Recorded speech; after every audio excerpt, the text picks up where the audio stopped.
Hey guys, it's Crossroads here. Today I wanted to talk about SoFi, specifically the technology platform, and why I expect it will continue to accelerate this year. Now, I've had a video on this in the past about the Synapse collapse and why that's very bullish for cyber banking core. I think that has continued to be true, but there's a little bit more that I wanted to talk about this. So I'll put that video into the description. Watch it after this one. But there was a couple. There was actually one article, one headline that came out that really got me thinking more about this tech side. So let me show you what the technology platform has been doing recently and why I think that it's poised to accelerate. So if we look at their actual technology platform revenue, we can see that if you look at this bar chart form, its revenue is not accelerating in a tremendous way. We see a lot of acceleration here when the technology platform was very new to SoFi, but it's really slowed down.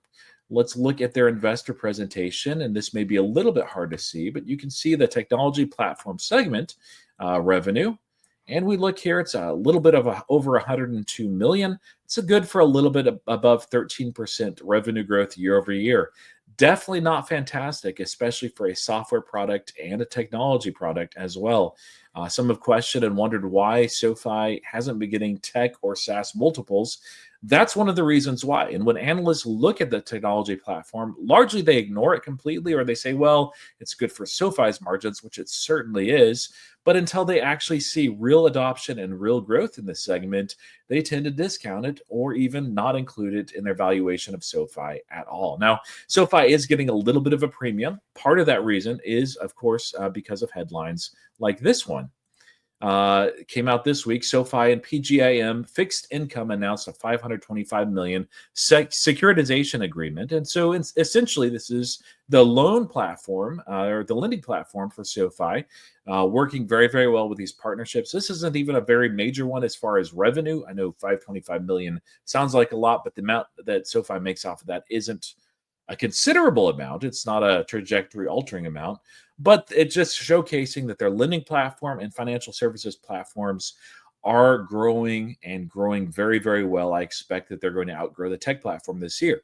But the technology platform is poised to accelerate. And I think to give you some context of this, let's just take a quick look back in 2024. So, at the beginning of 2024, this report came out by F Prime. Now, I don't track them. I've not looked at their stuff before, but this was an interesting report on the status of fintech in 2024. And this caught my attention right here. This quote: startups delayed raising capital for as long as possible, and we will see many challenging fundraisers, distress sells, and shutdowns this year. Why is that the case? We know that, of course, in 2023, we had a shifting towards a bull market again, and we had a bull market. The end of 2022, even things shifted and were a little bit more bullish. But that wasn't the case for fintechs at all. Instead, fintech really went through a winter. It was very, very severe for most companies. There were a few, like this shirt that I'm wearing, Robinhood, that excelled in that time. But most, and especially startups, were very, very cautious, especially when it came to raising funds in the environment with uncertain macro, with the potentiality of a recession, with uncertainty as far as geopolitics. And of course, it would have been very expensive to go into debt at this point. Interest rates are still high, but the rest has seemed like it's settled down with Israel and Hamas agreeing to a ceasefire. We're seeing some geopolitics on the other sides actually clear up a little bit. And we're also seeing that the recession, it looks like it may not be coming for a while, if not for a very long time. So macro seems like it's a lot better. But you can see here, this is showing in 2021 just how many companies in the fintech space, 819 by their reckoning, raised Series A funding. Now, these are companies that are newer, that are developing and launching new products, that are accelerating their business. And there are very few Series B fundraisers comparatively in 2022 through 2023. Some did Series Bs in 2024, but a lot right here, as it sees, were just waiting on the sidelines. Now, what does that have to do with SoFi in particular? Businesses that are wanting to accelerate, but are being cautious because of the macro and are not doing fundraises, tend to not also have a lot of extra money for buying and adding on APIs or buying segments and products from Galileo to accelerate their business to improve their offerings. And so as a result, the tech platform for SoFi certainly slowed in that environment. It was very much a bear market. But that has shifted entirely. There was an article that came out this week on Bloomberg that was an interview with Plaid CEO Zach Perret. And he told Bloomberg this quote: "There's just this truly renewed sense of optimism going into 2025. It's way more fun to operate in fintech spring than it was to operate in fintech winter." And he is absolutely right that for companies like his, which uses all these fintech companies and banks as well as a customer and client, and they do this for over half of those, they tend to grow a lot less when it's a fintech winter versus a fintech spring.